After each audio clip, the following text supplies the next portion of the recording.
Fit the sixth, the barrister's dream. They sought it with thimbles, they sought it with care, they pursued it with forks and hope. They threatened its life with a railway share, they charmed it with smiles and soap.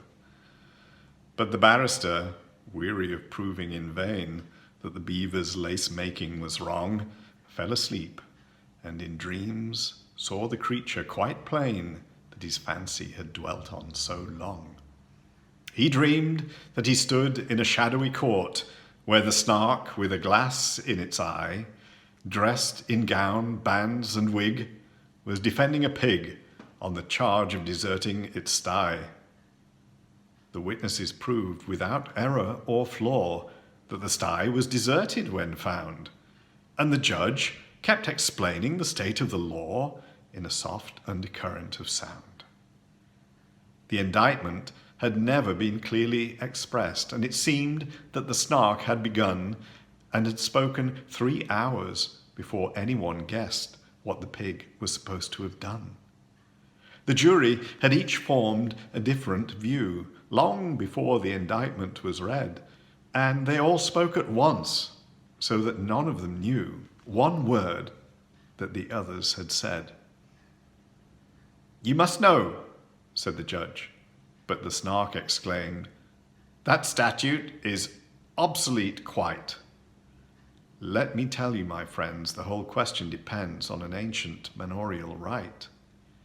In the matter of treason, the pig would appear to have aided but scarcely abetted.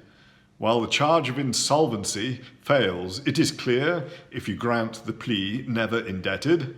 And the fact of desertion I will not dispute, but its guilt, as I trust, is removed, so far as relates to the costs of this suit, by the alibi which has been proved. My poor client's fate now depends on your votes." Here the speaker sat down in his place and directed the judge to refer to his notes and briefly to sum up the case. But the judge said he had never had summed up before, so the Snark undertook it instead, and summed it up so well that it came to far more than the witnesses ever had said. When the verdict was called for, the jury declined, as the word was so puzzling to spell, but they ventured to hope that the Snark wouldn't mind undertaking that duty as well. So the Snark found the verdict, although, as it owned, it was spent with the toils of the day. When it said the word "guilty," the jury all groaned, and some of them fainted away. Then the Snark pronounced sentence, the judge being quite too nervous to utter a word. When it rose to its feet, there was silence like night, and the fall of a pin might be heard.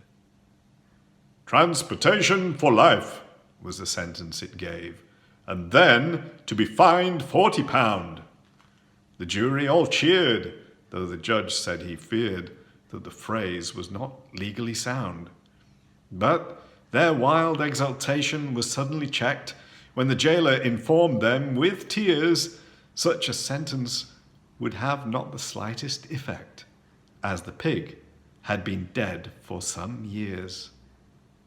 The judge left the court looking deeply disgusted, but the Snark, though a little aghast, as the lawyer to whom the defence was entrusted went bellowing on to the last.